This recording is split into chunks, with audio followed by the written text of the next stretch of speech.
আল্লাহ তার দুই দল বান্দাকে জাহান্নাম থেকে মুক্ত ঘোষণা করেছেন। সুবহানাল্লাহ ওয়া বিহামদিহি। জাহান্নাম থেকে মুক্তর ঘোষণার অর্থ হচ্ছে জান্নাতে যাওয়ার এক অনিবার্য ঘোষণা, আর এটি আল্লাহ রাব্বুল আলামিন ঘোষণা করেছে। রাসূল সাল্লাল্লাহু আলাইহি সাল্লাম সাহাবী হযরত সাওবান রাদিয়াল্লাহু থেকে বর্ণিত হাদিসটি সুনান নাসাইতে এসেছে। রাসূল করিম সাল্লাল্লাহু আলাইহি সাল্লাম বলেছেন, আল্লাহ তার দুই দল বান্দাকে জাহান্নাম থেকে মুক্ত ঘোষণা করেছে। আর এর প্রথম দলটি হচ্ছে যারা হিন্দুস্তানে গাজওয়াতুল হিন্দের যুদ্ধে অংশগ্রহণ করবে। এই দলটি হচ্ছে যারা হযরত ঈসা ইবনে মারিয়ামের সঙ্গী হবে। এই ঘোষণাটি আমরা সাধারণত লক্ষ্য করি, শহীদদের বিষয়ে স্পষ্ট বলা হয়েছে, শহীদদেরকে আল্লাহ রাব্বুল আলামিন বিনা হিসেবে জান্নাত দান করবে।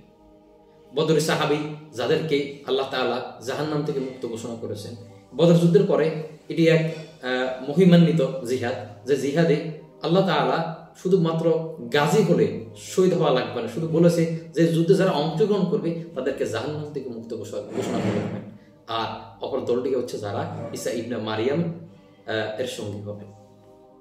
অন্য একটি সাপোর্টিক হাদিসে উল্লেখ আছে যে যখন হিন্দুস্তানের মুজাহিদরা হিন্দুস্তানে জিহাদ করবেন, আল্লাহ সেই দলকে সফলতা দান করবেন, বিজয়ী করবেন। এরপর সেই মুজাহিদরা হিন্দুস্তানের জালেম শাসকদেরকে শিকলে বেঁধে জেরুজালেমে ঈসা ইবনে মারিয়ামের কাছে নিয়ে যাবে। এটা থেকে স্পষ্ট প্রতীয়মান হয় যে যারা বলে গাজওয়াতুল হিন্দ সংগঠিত হয়েছে, আসলে এই প্রেক্ষাপটের সাথে গাজওয়াতুল হিন্দ পূর্বে যে মুহাম্মদ বিন কাসিম সহজে অভিযানগুলো হিন্দুস্তানে হয়েছে, সেই জিহাদের সাথে হিন্দুস্তানের গাজওয়াতুল হিন্দের কোনো সম্পৃক্ততা নেই। এখানে বলা হচ্ছে যে গাজওয়াতুল হিন্দের মুজাহিদদেরকে আল্লাহ তাআলা জাহান্নাম থেকে মুক্ত ঘোষণা করবেন। আপনি ঠিক আমার আগের হাদিসটা দিকে পর্যালোচনা করে আপনি দেখবেন, সেখানে এই ঈসা ইবনে মারিয়ামকে এবং তার সাথে গাজওয়াতুল হিন্দের হাদিসটি উল্লেখ আছে। আপনারা সকলে জানেন ঈসা ইবনে মারিয়াম যার প্রধান কাজ হচ্ছে দাজ্জালের বিরুদ্ধে যুদ্ধ, দাজ্জালের বিষয়, দাজ্জালকে তিনি হত্যা করবেন। উল্লেখিত হাদিস থেকে বোঝা যায় আপনারা আমাদের পরবর্তী অনেক নবীরা, অনেক রাসূলরা যিনাদের সময় দাজ্জাল আসার কথা না, নূহ আলাইহিস সালাম থেকে শুরু করে অসংখ্য নবী, আমাদের রাসূল করিম সাল্লাল্লাহু আলাইহি সাল্লাম পর্যন্ত দাজ্জালের বিষয়ে উম্মতকে এত বেশি সচেতন করেছে। আপনি লক্ষ্য করেন দাজ্জাল পৃথিবীতে আসার আগে, দাজ্জাল পৃথিবীতে এখনো আসে নাই, তার আগে মানুষের ঈমান হারিয়ে বসে আছে। প্রিয় ভাইরা, যে দাজ্জালের ফিতনা পৃথিবীর অন্যতম এক ভয়াবহ ফিতনার নাম। এই কারণে পূর্ববর্তী উম্মত নূহ আলাইহিস সালাম তার জাতিকে দাজ্জালের বিষয়ে সচেতন করেছে। দাজ্জাল আসার আগে অলরেডি আমাদের ঈমানের 12টা বেজে গেছে।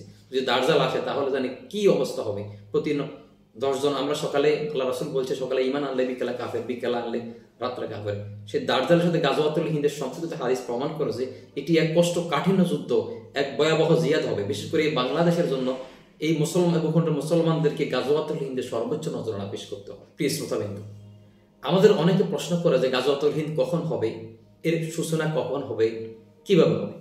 প্রকৃতপক্ষে গাজওয়াতুল হিন্দ শুরু হয়ে গেছে। আজকে কাশ্মীর বিগত সময়ে যে আন্দোলনের ডাক দিয়েছে, সেখান থেকে গাজওয়াতুল হিন্দের প্রেক্ষাপট শুরু হয়ে গেছে। গাজওয়াতুল হিন্দকে এমন কোনো যুদ্ধ হবে যে যুদ্ধ কোনো আমির এসে ঘোষণা করবে যে গাজওয়াতুল হিন্দ শুরু হয়ে গেছে, অর্থাৎ নাকি ইমাম মাহদী এসে বলবে যে গাজওয়াতুল হিন্দ শুরু হয়ে গেছে, নাকি ঈসা আলাইহিস সালাম আসে বলবে যে গাজওয়াতুল হিন্দ শুরু হয়ে গেছে। বরং গাজওয়াতুল হিন্দের এখনো চূড়ান্ত রূপ আসে নাই সেটি বলা যায়, কিন্তু গাজওয়াতুল হিন্দের সূচনা হয়ে গেছে। আপনাকে শুধুমাত্র সশস্ত্র বিপ্লবের মাধ্যমে গাজওয়াতুল হিন্দ অবদান রাখতে হবে, বিষয়টা তেমন নয়। বর্তমান যে পরিস্থিতি, কাশ্মীরের যে পরিস্থিতি, ভারতীয় অগ্রাসনের বিরুদ্ধে আমাদের যে মনোভাব, আল্লাহ তাআলা আমাদের শহীদ আপনার ভাইকে গাজওয়াতুল হিন্দের শহীদ হিসেবে কবুল করুন। আপনাদেরকে একটা মজার ঘটনা বলি। গত জুলাই আন্দোলনের সময় আমি যতদিন আন্দোলনে গিয়েছি, প্রতিদিন যাওয়ার সময় আমি বলেছি, আল্লাহ এই ভূখণ্ডে যদি গাজওয়াতুল হিন্দ হবে, আল্লাহ রাসূল বলছেন সত্য, যদি হাসিনা নামক ফ্যাসিস্ট এই ভূখণ্ডে থাকে, তাহলে এই ভূখণ্ড, এই মুসলমান বড় একটা মেসাকারের মধ্যে পড়ে যাবে। বিশেষ করে বাংলাদেশ যদি ভারতের জন্য সেফ জোন হয়, সেক্ষেত্রে জিহাদের বিষয় অগ্রগামী মুজাহিদদের জন্য অনেক বেশি কঠিন হবে। যদি হাসিনা নামক ফ্যাসিস্ট বিদায় নেয়, তাহলে এই ভূখণ্ড ইসলামপন্থীদের জন্য সেফ জোন হতে পারে। আর আমি সেই হাসিনা ফ্যাসিস্টের আন্দোলনে যদি মৃত্যুবরণ করি, আল্লাহ আপনি আমাকে শাহাদাতের মৃত্যু দিয়ে। প্রিয় ভাইরা, অতএব যে আপনাকে শুধুমাত্র গাজওয়াতুল হিন্দের সশস্ত্র যুদ্ধের মাধ্যমে ভূমিকা রাখতে বিষয়টা এমন নয়। যখন চূড়ান্ত গাজওয়ার রূপ ধারণ করবে তখন ভিন্ন কথা, আপনি সশস্ত্র বিপ্লব যাবেন। কিন্তু এই বর্তমান সময়ে আপনি চাইলেও গাজওয়াতুল হিন্দের ভূমিকা রাখতে পারে, গাজওয়াতুল হিন্দের যে সূচনা সেখানে ভূমিকা রেখে আপনি জাহান্নাম থেকে মুক্ত হতে পারেন। আপনি সেটা হোক লেখকের মাধ্যমে, সেটা হোক ভারতীয় আগ্রাসনের বিরুদ্ধে, ভারতীয় জুলুমের বিরুদ্ধে যে কোনো পদক্ষেপ, সেটি হোক আপনার প্রতিবাদের মাধ্যমে, অর্থনৈতিক সাপোর্টের মাধ্যমে, যে অবস্থান থেকে আছে বর্তমানে আপনি চাইলেও আপনার নিয়তটা যদি পরিশুদ্ধ করেন, এই গাজওয়াতুল হিন্দের সূচনা লগ্নে এখনো যে চূড়ান্ত রূপ আসে নাই, আপনি এখনো গাজওয়াতুল হিন্দ অবদান রাখতে পারেন। অতএব গাজওয়াতুল হিন্দ কোনো যুদ্ধ নয়, কোনো আমির এসে ঘোষণা করবে। বর্তমান যে প্রেক্ষাপট, কাশ্মীরের যে প্রেক্ষাপট, ভারতের চতুর্দিকে প্রত্যেকটা রাষ্ট্রকে শত্রু করে তোলা, এরপর হচ্ছে ভারতের ভিতরে 7 সিস্টার্স, কাশ্মীরের স্বাধীনতা আন্দোলন, একটি ইস্কন হচ্ছে, এবং ভারতের আরএসএস এর ধর্মীয় দৃষ্টিভঙ্গি, এবং বিশেষ করে হিন্দুদের সর্বশেষ স্তর তাদের ধর্মীয় কিতাব অনুযায়ী এখন গোর করে চলতেছে, সবগুলো দৃশ্যমান। গাজওয়াতুল হিন্দের চূড়ান্ত রূপ আসাটা এখন সময়ের ব্যবধান মাত্র, কিন্তু এর প্রাথমিক সূচনা শুরু হয়ে গেছে।